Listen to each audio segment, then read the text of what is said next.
Chapter 1. At 2 in the morning, the bedroom was completely silent. A sudden, piercing ringtone shattered the stillness like a blade cutting through sleep. Renata fumbled for her phone under the pillow. Without even seeing who was calling, she answered. On the other end, Alan's weak, labored breathing came through in a rush. Renata.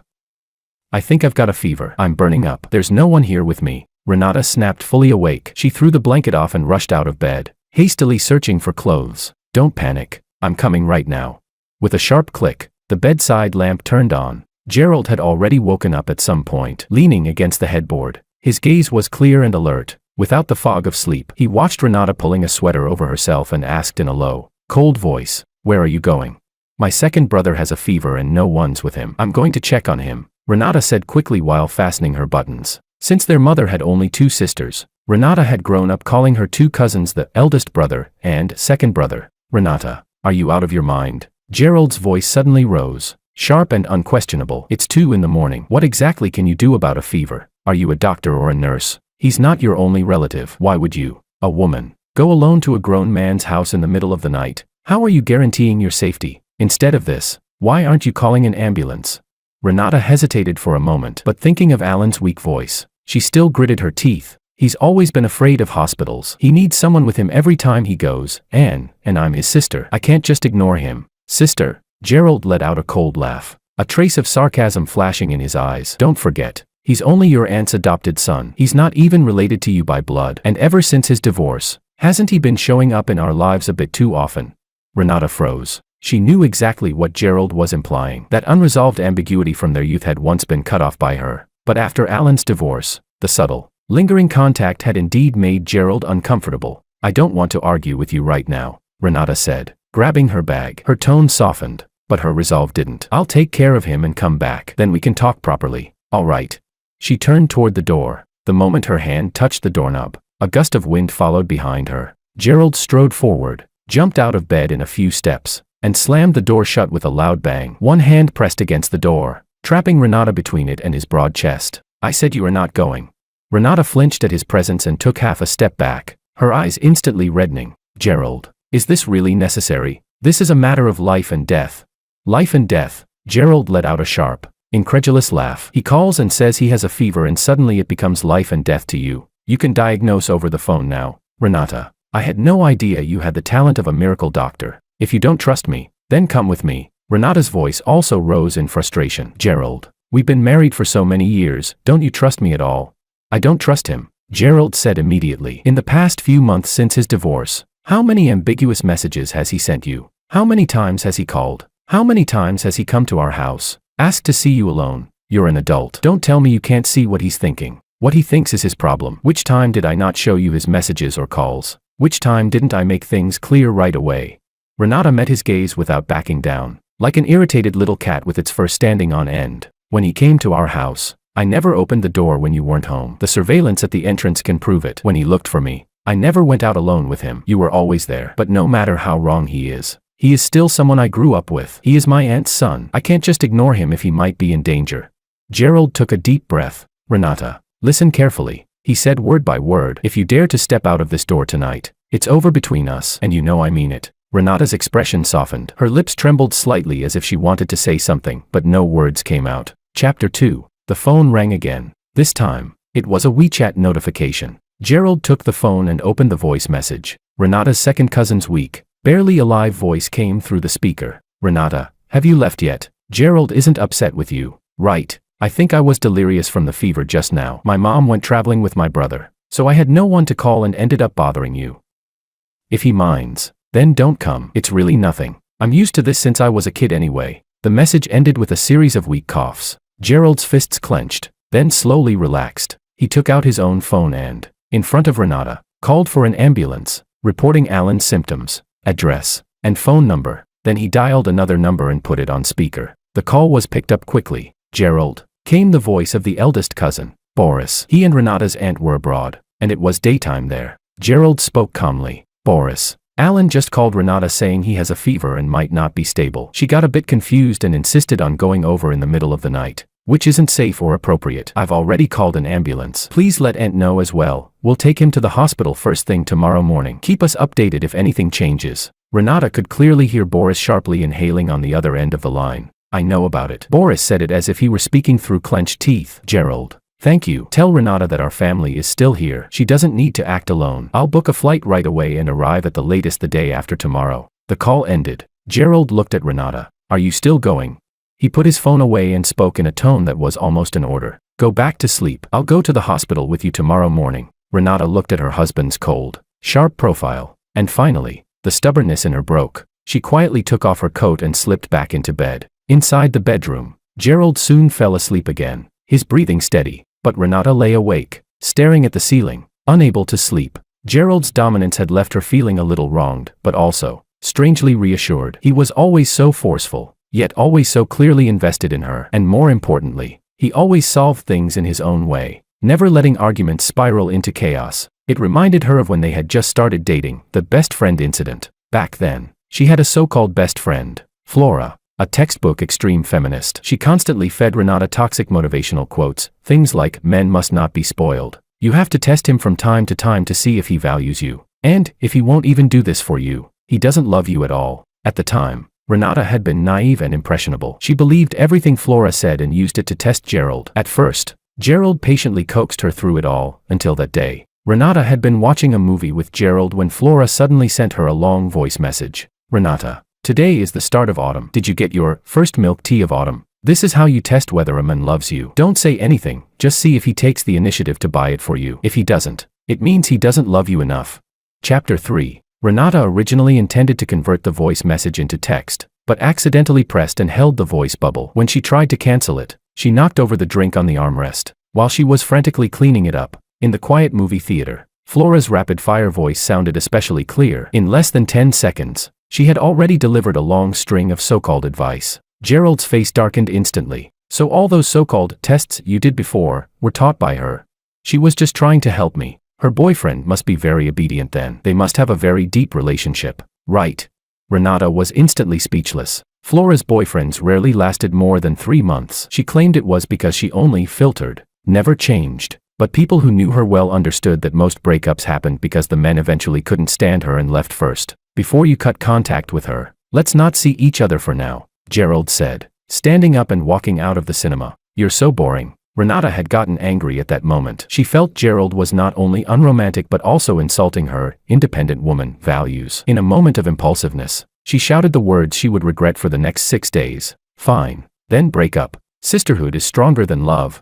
Gerald said nothing. He only looked at her deeply. There was no anger in his eyes, only disappointment that made her uneasy. Then he turned and left. On the first day, Renata was indignant. She dragged Flora to the most expensive shopping mall in the city and bought a pile of unnecessary luxury goods, posting on social media, being alone is fine. Having sisters is better than dealing with someone incomprehensible. That night, the steam from a boiling hot pot made her eyes sting red. Flora sat beside her, enthusiastically analyzing Gerald's toxic traits, urging her not to give in under any circumstances. But as Renata chewed her favorite tripe, it tasted like nothing. Her chest felt hollow. On the second day, she continued shopping with Flora. When they passed the cafe they often went to, she subconsciously looked inside and saw a couple smiling at each other. At that moment, a massive wave of loss drowned her. Flora was excitedly trying on clothes beside her, her non-stop chatter turning, in Renata's ears, into unbearable noise. On the third day, Renata locked herself in her room, staring at the empty silence around her. She completely lost control of her emotions. She smashed a cup and threw a pillow. Sitting on the floor, she cried, but her eyes stayed fixed on her phone. She unlocked it more than a dozen times in a single day. Every vibration made her heart race, yet every time, it was just meaningless notifications. On the fourth day, Flora sent her a message. Sis, good job. Stick to it and you'll win. You can't spoil a man. If you give in this time, you'll never be able to stand tall in front of him again. Renata stared at the screen, a vague irritation rising in her chest. For the first time ever, she unpinned Flora's WeChat from the top. On the fifth day, she wanted to call Gerald. Her finger hovered over the dial button, trembling, but she couldn't bring herself to swallow her pride. Biting her teeth, she hung up and buried her face in her arms, crying silently. Flora invited her out again, and she refused. Flora immediately sent a message questioning her. You're still hung up on that guy, aren't you? If you give in, you lose. Renata didn't reply. She just stared quietly at the darkening sky outside the window, feeling a certain fortress inside her slowly collapsing. Until the 6th day, Flora sent another long message, telling her that a man like Gerald wasn't worth keeping, that men like him were everywhere, and that she would help Renata find someone better. Renata looked at those words and only felt irony. She casually opened Flora's social media, wanting to see what this so-called independent woman was preaching today. What came into view was an intimate couple photo. Chapter 4. In the photo, Flora was leaning into the arms of a stranger, laughing wildly. On her wrist was a brand new luxury watch, clearly a gift from the man. The caption under the post read, "Love conquers everything. Thank you, darling. I love anything you give me." In that instant, Renata felt as if she had been slapped hard across the face. Her cheek burned. So this was the so-called best friend who told her, "Don't spoil men, be strong, and sisterhood above everything." This was the life mentor who said, "There are plenty of men in the world." It turned out that those so-called toxic motivational quotes were nothing more than tools she used to filter backup options and manipulate others. Maybe she encouraged Renata to break up simply to eliminate competition, or just to enjoy the spectacle. Renata's finger hovered over the screen for a long time. Then she decisively tapped on Flora's profile. Block, delete. With that sequence of actions, all illusions about toxic motivational quotes, along with that fake, good sister, were completely thrown into the trash. The room fell back into dead silence. Renata looked around. This apartment was rented by Gerald. Every corner carried traces of him. The cushions on the sofa were chosen by him. The curtains were hung by him. Even the coffee table, already shattered, had been picked by him because its rounded edges were safer for her. "What am I even doing?" Renata murmured. Tears welled up again. But this time they were not from grievance, they were from regret. On the morning of the 7th day, Renata got out of bed with swollen, red eyes. She looked at her haggard reflection in the mirror and took a deep breath. She picked up her phone, her fingers trembling as she typed in a number she knew by heart. Gerald's number had long been memorized, erased or not. She could recall it perfectly. A familiar ringtone pierced through the thick security door, clearly echoing from outside. Renata froze. She knew that ringtone too well. It was the special tone Gerald had set just for her, "Meeting you." She didn't even bother putting on shoes. She ran barefoot to the door and yanked it open. Outside, Gerald was holding his phone. He wore a simple white shirt with his sleeves rolled up. His eyes were red, as if he hadn't slept for days. Yet his gaze remained deep and steady. Their eyes met. The air seemed to freeze. "Gerald," Renata's voice cracked, breaking into a sob that got stuck in her throat. Gerald glanced at her bare feet. His brows tightened slightly. Then he let out a soft sigh and put his phone back into his pocket. "How come you're not wearing shoes?" Those few simple words completely shattered Renata's emotional defenses. She burst into tears and tried to throw herself into his arms, but stopped at the very last moment, looking at him timidly. You didn't block me. If I had blocked you, would you still have come looking for me?" Gerald's voice carried no discernible emotion. "I would. I did," Renata quickly confessed. "I blocked Flora. I know I was wrong. I shouldn't have listened to her. I shouldn't have been so pretentious." Gerald raised his hand slightly, gently cutting her off. "Let's go inside and talk." Only then did Renata realize that Gerald had no intention of entering her apartment. Instead, he stepped aside and pointed to the door across the hallway. The long vacant unit opposite her place was actually open. "I've been staying there these past few days," Gerald said calmly. Chapter 5. Renata was so shocked she couldn't speak. It turned out that for the past 7 days, he had been staying in a place less than 10 meters away from her. Every time she cried facing the wall, every time she stared blankly at her phone, he knew. Walking into the apartment opposite, Renata found it was sparsely furnished, just a bed, a table, and cigarette butts scattered across the floor. Gerald closed the door and turned to look at her. "Renata, I'm not going to wait forever for this Cold War to end," he said calmly, but with an undeniable weight in his voice. "I'll give you 1 month. Within this month, if you come to me first, we can still talk. If you don't, I'll call you myself. But if by then you still haven't changed your mind, then we really will break up." Renata lowered her head like a child who had done something wrong. "I understand." Gerald walked over, took her hand, and led her to sit on the sofa. Then he knelt in front of her so that their eyes were level. "Renata, what do you think love, or marriage, is like?" Renata shook her head, looking at him through tearful eyes. "I think it's like farming," Gerald said seriously. "Crops need watering, fertilizing, and pest control. That's like two people maintaining a relationship, working on it, compromising, tolerating each other. But it all starts with the seed." He paused, his tone turning more solemn. "Only truly good seeds can grow into a good harvest. If the seed itself is bad or immature, then no matter how much fertilizer or water you give it, what grows in the end will only be weeds, or even poisonous plants. And at that stage, whether the seed is good or bad can only be decided by the seed itself. No one can replace it, and no environment can change its nature." Renata looked at him, still half understanding, and sniffled. Then what do you think I am? Gerald looked at her red, swollen eyes, at her trembling shoulders from fear of loss. The sharpness in his gaze softened at last. He reached out and gently wiped away her tears. At least for now, he said in a low, gentle voice. You're still a good seed. You've just been distracted by too many weeds outside, almost forgetting how to grow. Renata's tears came again. This time, she didn't hesitate. She threw herself into Gerald's arms and held him tightly. I'll grow.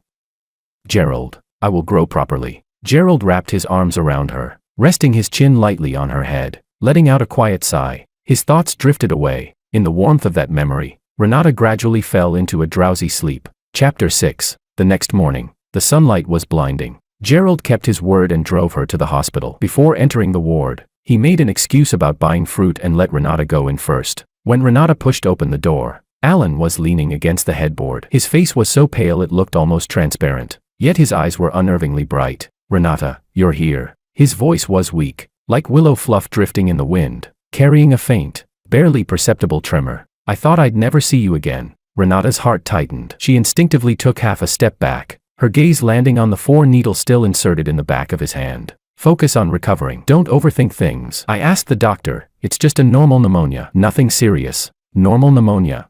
Alan let out a bitter smile, his eyes glistening. But I feel like I'm barely holding on anymore. Renata, do you remember? When we were 7, at our grandmother's place in the countryside, I accidentally fell into the river near the village entrance. You were the one who cried and called for help to save me. His voice grew softer, almost like he was speaking to himself. Back then, I swore I'd protect you for the rest of my life, but now, I'm the one who needs you to worry about me. Renata's fingers tightened slightly. Those memories did exist, but coming from his mouth now, they felt wrapped in a sticky layer of sugar, making her deeply uncomfortable. She didn't respond, only watched him quietly, waiting for him to finish his performance. Seeing her silence, Alan mistook it for being moved. His tone grew even more lingering and emotional. Renata, honestly, I never let you go all these years. Back then we didn't end up together because I was too weak. I'm the one who failed you. After my divorce, I've been struggling alone. Every time I saw you get married and live your life, it felt like a knife was twisting in my heart. He reached out, as if trying to touch her wrist. I just want to know, are you doing well now? Is anyone bullying you? If I'm not by your side,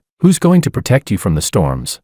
Renata quietly stepped back again, just enough to avoid his hand. Her voice was soft, but calm as still water. Cousin, the past is the past. I remember our childhood bond, but that's all it is. She took a prepared red envelope from her bag, bent down, and slipped it under his pillow. The movement was crisp and decisive, with no hesitation. This is a little something from Gerald and me. Buy yourself some nutritional supplements. Alan's hand froze midair, his expression like someone had just poured cold water over him. Renata stood up straight. I've already informed Aunt and my eldest cousin. They're on their way back. You're an adult. Since you're sick, focus on treatment and stop overthinking things. Without another glance, she turned and walked toward the door. I'll go check why Gerald is taking so long to buy fruit. Chapter 7. Just as she reached the door, footsteps came from behind. Gerald happened to push the door open, holding a basket of premium fruit. A perfectly measured, gentle smile rested on his face. He naturally wrapped an arm around Renata's waist and pulled her closer to him, then looked at Alan on the hospital bed. His tone was calm, but carried undeniable authority. Alan, how are you feeling? Focus on recovering. Don't dwell on things you shouldn't be thinking about. Too much worry isn't good for your body or your mind. Alan stared at the two of them standing together. His lips trembled slightly, but in the end, he said nothing. Mom and Dad just called. We're going back for dinner tonight. After leaving the hospital, Gerald drove Renata to work first. On the way, he said to her, you'll get off work early, so go home first and pick up the massage pillow I bought for Mom. Then stop by the supermarket nearby and buy a bottle of Matai. I'll come pick you up there after work. Did Big Brother tell them something? Renata's first reaction was to shrink her shoulders, as if avoiding her parents' gaze. Her parents were both middle school teachers. Decades of teaching experience had made them calm and rarely angry, but just standing there and looking at you was enough to make even the most mischievous student nervous. Since childhood, Renata had never dared to straighten her back under their gaze. What surprised her was that when they got home, her parents didn't mention what had happened the night before at all. They simply invited them to sit down for dinner. The atmosphere at the table was warm and familiar. Renata's father drank the Matai Gerald brought, while Gerald, as the driver, drank juice instead. Renata's mother, as usual, chatted about neighborhood gossip. One topic led to another, and soon she was talking about which family had a new grandson, then naturally shifted to Gerald and Renata. She asked whether Renata was preparing for pregnancy and when they planned to have children. Everything looked exactly like any ordinary family dinner, until after the meal, when her mother pulled Renata into the bedroom. Speak. Her mother only said one word, yet it carried far more pressure than any threat or lecture. Under her mother's calm but piercing gaze, Renata finally recounted everything that had happened the night before, word for word. Her mother sat on the edge of the bed and listened without interrupting. When Renata finished, she didn't get angry. Instead, she let out a long sigh. She reached out and gently brushed the stray hair beside Renata's ear, her tone carrying a trace of frustration mixed with concern. Renata, you're usually quite smart. How do you get so muddled when it comes to things like this? Mom, I just think he's pitiful. Renata lowered her head, her voice muffled. Pitiful? There are plenty of pitiful people in this world. Are you going to save them all? Her mother's voice suddenly rose, then quickly settled back down. Renata, cheating isn't the only way to wrong your husband. In marriage, if you constantly put someone else's feelings above your partner's, if you ignore his dignity and worries for another person, that's also a kind of harm. She spoke slowly, each word deliberate. Renata, I've been teaching for 30 years. I've seen too many confused people and messy situations. The biggest problem in marriage is not knowing your place. Last night, you argued with your husband in the middle of the night over an outsider. That's exactly what I mean by not knowing your place. Chapter 8. Renata suddenly looked up, her eyes already red. I didn't put him above you. Gerald is my husband. He's always the most important person to me. Mom, you don't understand. I worked until midnight last night. I was half asleep when I picked up the call. I didn't even think straight, and there's also the childhood connection. Can childhood connections be eaten as food? Her mother cut in, her expression turning stern. Think about it. At 2 a.m, a divorced adult man calls his married cousin saying he has a fever. That alone isn't normal. And your husband stopped you from going out in the middle of the night. Was that really to control you? He was worried you'd suffer, worried about your health from staying up so late. Her mother paused, then took Renata's hand. Her palm was warm and firm. What matters most in life is recognizing who you're truly going to spend it with. Gerald is your lawful husband, the one who will stay with you through everything. What is Alan? Just a relative you should keep your distance from. You hurt the feelings of someone who truly loves you just for a boundaryless relative. Was it worth it? Renata's tears fell one after another. Her mother's words struck her like a heavy hammer to the chest. I didn't.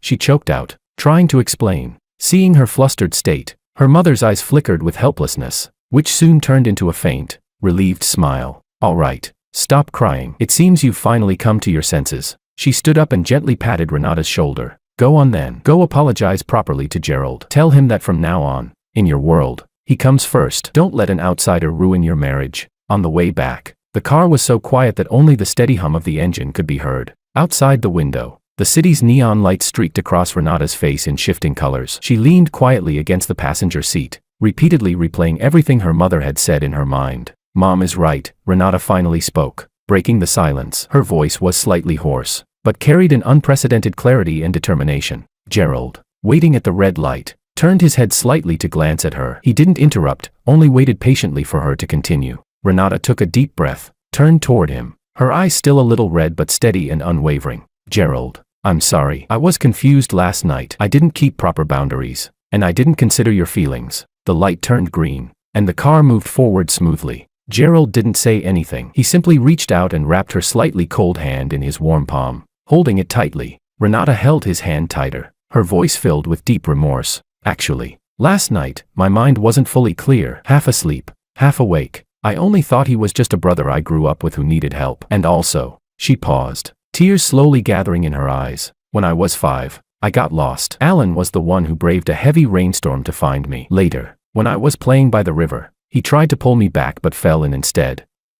Those 2 incidents left him with health problems, and he's been weak ever since. I've always felt like I owe him. We did have something when we were kids, but we were teenagers. We didn't understand anything. He said he liked me. I thought he was good to me, and being together seemed fine. But later I realized that wasn't love at all. It only lasted less than half a month, and I made things clear with him. We never even held hands. She wiped her eyes and looked at Gerald, word by word. Gerald, you are the first in my heart, more important than childhood sweethearts or so-called family bonds, 10,000 times more important. In my world, the only person I care about and want to protect is you. I won't let anyone ruin our relationship ever again. Never. Renata. Gerald gently squeezed her fingers, his voice low and calm. Before the wedding, your father had a private talk with me. He started the car and spoke as he drove. He said I'm a rather cold person, a bit domineering. Not exactly a good marriage candidate, but you're too emotional and sentimental sometimes. You tend to lose judgment easily. So you need someone who can keep you in line. Someone who can pull you back when you're about to go off track. He told me to be more tolerant, and when necessary, to be firm enough to pull you back, even if it's harsh. Chapter 9. Hearing this, Renata's nose suddenly stung, her eyes turned red, and tears almost fell. Only then did she realize that behind her husband's seemingly cold and overbearing behavior lay her parents' deep instructions, and his unwavering, unreserved protection of her. She leaned in and took the initiative to wrap her arms around Gerald's right arm, resting her head heavily against his shoulder, holding him tighter. Being kind-hearted is a good thing, Gerald continued, but you have to remember, kindness has priorities. Treating everyone the same is actually the greatest injustice to the people who truly love and care about you. Renata's phone suddenly rang. On the screen, the familiar name lit up again, Alan. Gerald motioned for her to turn on speaker. Renata. Alan's voice on the other end was thick with tears and weakness. The doctor said I need a special medication that requires family authorization. My mom and the others haven't arrived yet. Could you come back and sign it for me? If Gerald doesn't approve, it's fine. I just, cough. Renata suddenly felt a wave of absurdity and irritation. A grown man, constantly acting pitiful, clearly capable of standing on his own, yet insisting on turning himself into a parasite, clinging to others just to survive. Alan, Renata said calmly, even surprised at how steady her own voice sounded. I'm outside with Gerald right now. It's not convenient to come back. Also, I already asked the attending doctor, your condition is just normal pneumonia. There's no special medication needed, and no family signature required to get anything. A dead silence fell on the other end of the line. He won't stop. Renata had just hung up when Gerald suddenly said, you can't fake physical illness forever. Next will be depression. Renata let out a laugh. You've been watching too many melodramas. Let's see, Gerald said, his gaze dark as he looked ahead. Want to make a bet?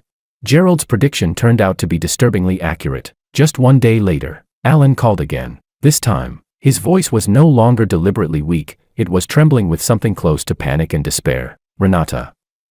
I got the diagnosis today, severe depression. The doctor said my mental state has completely collapsed. I don't mean anything else. I just want to hear your voice. Holding the phone, Renata felt nothing but utter absurdity. She glanced at Gerald beside her. The man looked at her, a faint, knowing cold smile tugging at his lips. Cousin, take care of yourself and focus on treatment, Renata said, taking a deep breath, her tone as calm as still water. My aunt and eldest cousin will arrive tomorrow evening. Gerald and I will come see you when we have time. Gerald suddenly stood up and picked up the car keys from the table. Where are you going? She asked. Aren't you the one who said we'd visit Alan when we have time? Gerald replied while putting on his shoes. We're going now. Chapter 10. When Gerald and Renata pushed the door open and entered the ward, Alan was sitting on the edge of the bed, both hands covering his face, his shoulders trembling slightly. Hearing the sound, he immediately looked up. His eyes were red, and there was a kind of pathological fervor mixed with grievance in his gaze. You're here. Alan choked on his words and reached out toward Renata's hand. Renata, I'm in so much pain. My biological parents abandoned me when I was little. Everyone looks down on me. Everyone bullies me. Only you never despised me. No one in this world understands me. Only you can save me. Renata sidestepped him and placed the fruit basket on the table. Gerald, on the other hand, calmly pulled over a chair and sat down, crossing his hands over his knees, watching Alan like he was watching a performance. Alan, Gerald asked, I heard you've been diagnosed with severe depression. Weren't you admitted yesterday for pneumonia? When exactly did you get diagnosed with depression? And where? Alan froze for a moment. His eyes flickered, then quickly shifted into a pitiful expression again. I already felt something was wrong before, so I went to see a psychologist. He said I might be depressed. Yesterday when I was hospitalized, the doctor sent over the diagnosis. He pulled out a certificate and held it out to them. This is from the psychiatric outpatient department of the People's Hospital. Do you think I'm faking it? His eyes reddened again. It's fine. I guess no one has ever cared about me anyway.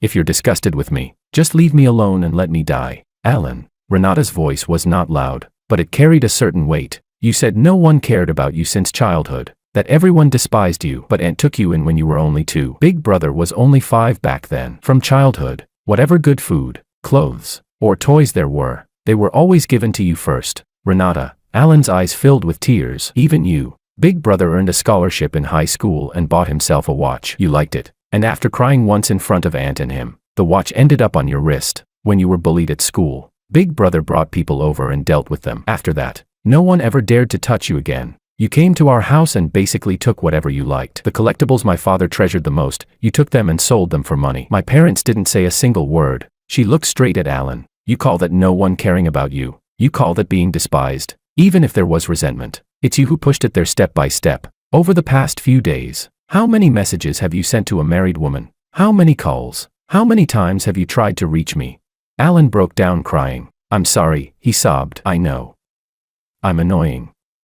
I shouldn't even exist. He's in severe condition. Gerald suddenly said, we can't delay treatment anymore. I happen to know a specialist at the psychiatric clinic. I've already made an appointment. We should take him immediately. Without waiting for agreement, Gerald pulled Alan out of the bed. The latter's frail body, in front of Gerald's nearly 6'3" frame built from years of training, was like a chick being lifted. Gerald pressed him into a wheelchair prepared for seriously ill patients and pushed him out at high speed. We're taking him for a psychiatric consultation, Gerald said to the nurse outside the ward before leaving. Then he and Renata took the wheelchair and headed toward the elevator. Chapter 11. 5 minutes later, Alan was seated in front of a psychiatrist, a department director wearing a white coat and gold-rimmed glasses, his expression calm and composed. Please wait outside, the doctor said to Gerald and Renata. The door to the consultation room closed, and the evaluation began. 20 minutes later, the doctor called the couple back in. Family members. He adjusted his glasses, speaking with certainty. We conducted the Hamilton and Montgomery Depression Scale assessments on the patient. The results show that he does not exhibit depressive symptoms.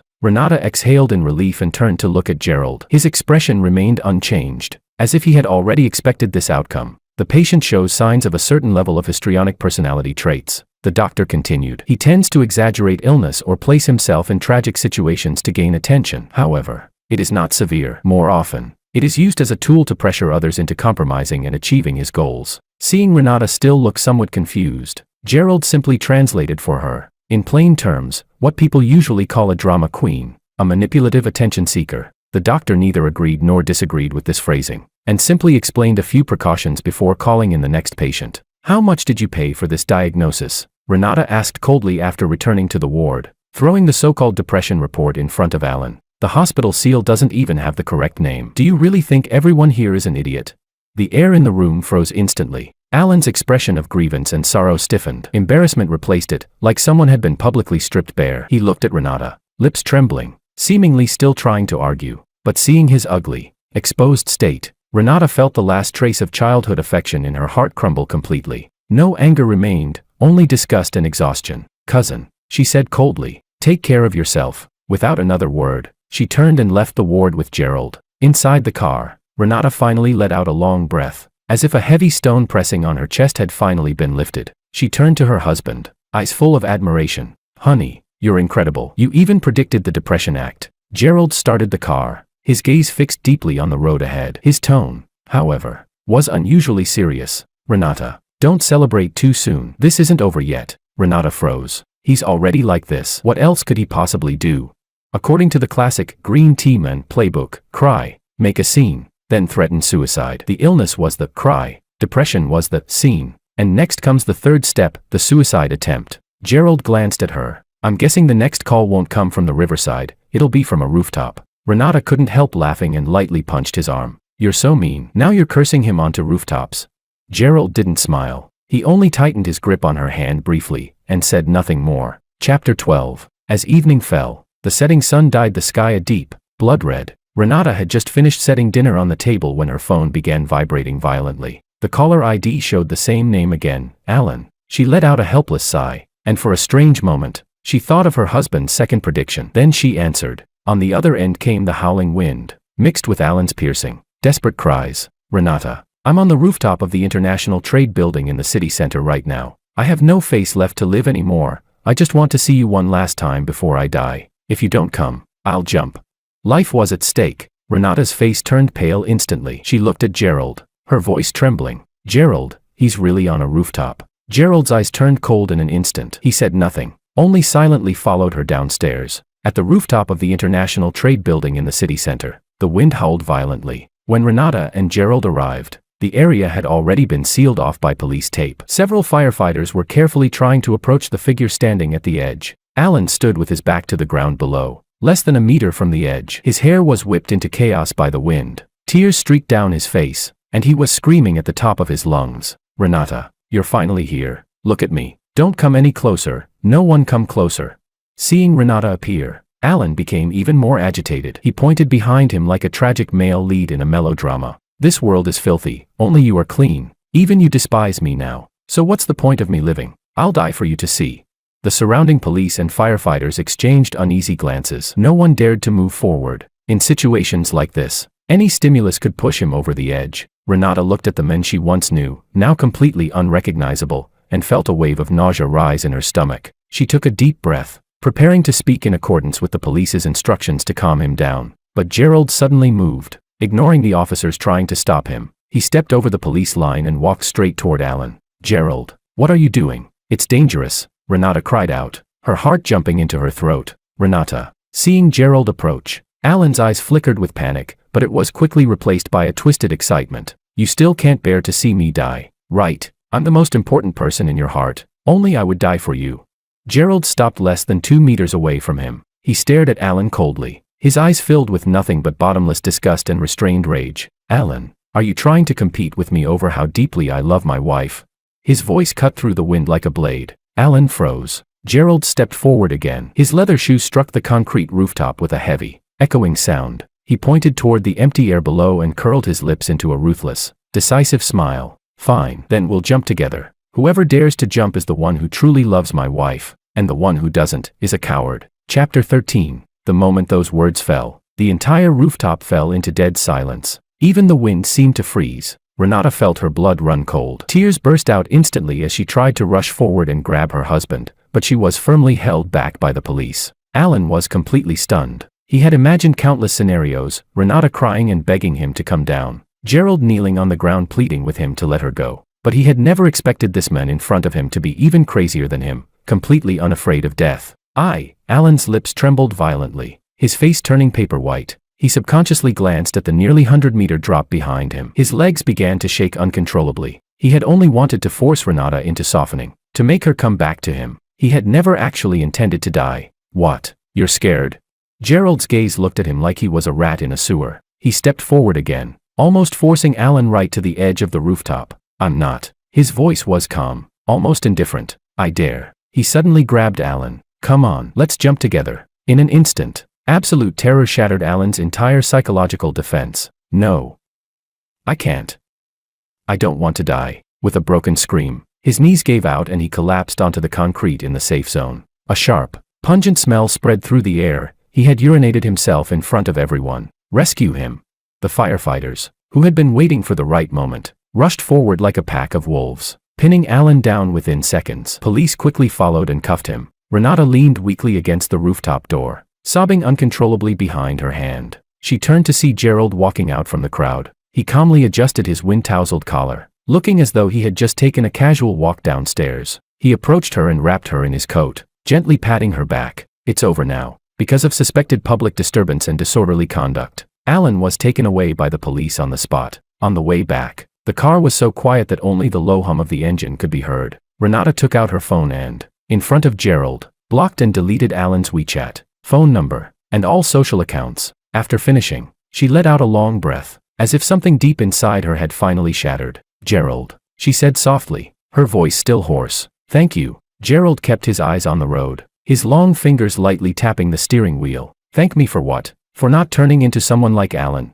Renata let out a tearful laugh, then leaned into his arm and rested her head on his shoulder. From this day on, the confused Renata was gone. What remained was a clear-headed wife. The next evening, her aunt and cousin finally returned from out of town after learning about her son's disgraceful behavior. The mother, who had always been fiercely protective, was completely disheartened. After calling Gerald and his wife to apologize, she told her cousin that she would no longer interfere in Alan's affairs. For Boris, that was enough. On the 5th day after the incident of the jump, Alan was released from the detention center. Early the next day, he was hospitalized again, this time in the orthopedic ward. The official explanation was that he had accidentally fallen from a height, but breaking both legs and 5 ribs at the same time was indeed rare. 2 months later, Alan was discharged while still in a cast. Under Boris's arrangement, he boarded a train heading to a small mountainous town in the south, and after that, he disappeared completely. For Renata, that late-night phone call became the most profound lesson of her marriage. She finally understood that true love was not limitless tolerance or endless rescue, but the willingness to firmly hold the hand of the person beside you even after seeing the darkness of human nature.